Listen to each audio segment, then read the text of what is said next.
क्या ये माना जाए कि धीरे धीरे अब ये जो सरकार का एजेंडा है अब बिल्कुल साफ होता जा रहा है, हिंदू राष्ट्र बनाने का तो था ही, लेकिन हिंदू राष्ट्र बनाने के बहाने अब जो बाकी समुदाय हैं, सिख, जैन, पारसी, ईसाई, क्या अब इन लोगों को धीरे धीरे से खत्म किया जाएगा और केवल हिंदू और केवल हिंदुओं की ही बात की जाएगी?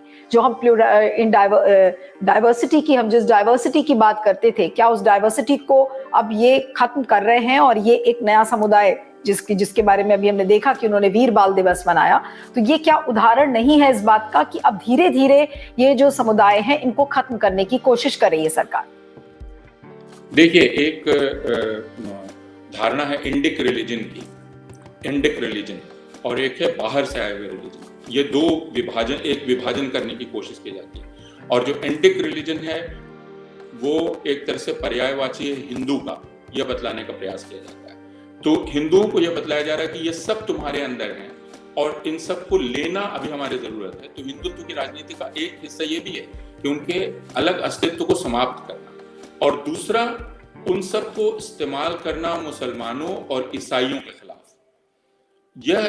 यह कोशिश है। इसलिए अभी जो दिखलाई पड़ रहा है वो वीर बाल दिवस हो या दूसरी तमाम चीजों हो जो आयोजन किए जा रहे हैं, यहाँ दलितों को भी इस्तेमाल करने की कोशिश की जा रही है, लेकिन वो एक अलग प्रसंग है। मैं अलग धर्मों की बात कर रहा हूं।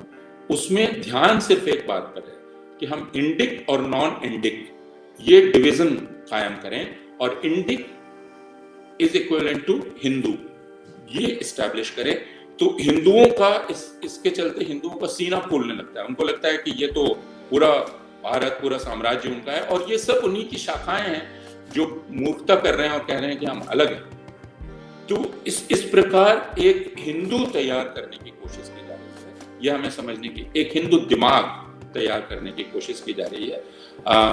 और ये सारे आयोजन उसी तरफ उसी की एक कड़ी, वीर बाल दिवस हो या वाराणसी में जाकर जो काशी विश्वनाथ कॉरिडोर का उद्घाटन किया गया वह हो, या अयोध्या में यह बतलाया जा रहा है कि देखिए वे सारे मंदिर जो आपके ध्वस्त पड़े थे, जो जर्जर हो गए थे, अब हम उन सब का पुनरुद्धार कर रहे हैं। यानी हिंदुओं का स्वर्ण काल आ गया है और मुगलों को परास्त करने का, अंतिम रूप से परास्त करने का समय भी आ गया।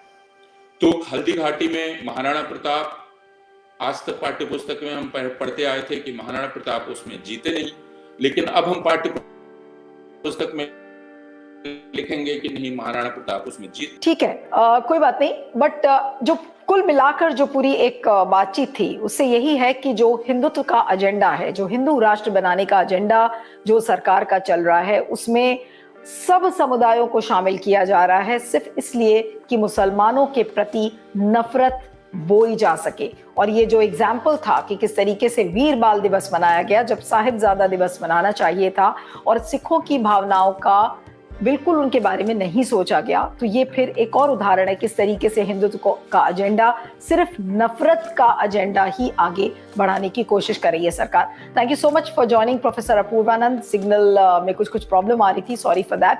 और पॉइंट ऑफ व्यू में आप बने रहिएगा, समय समय पर लाइव अपडेट्स आपके साथ आती रहेंगी। Thank you.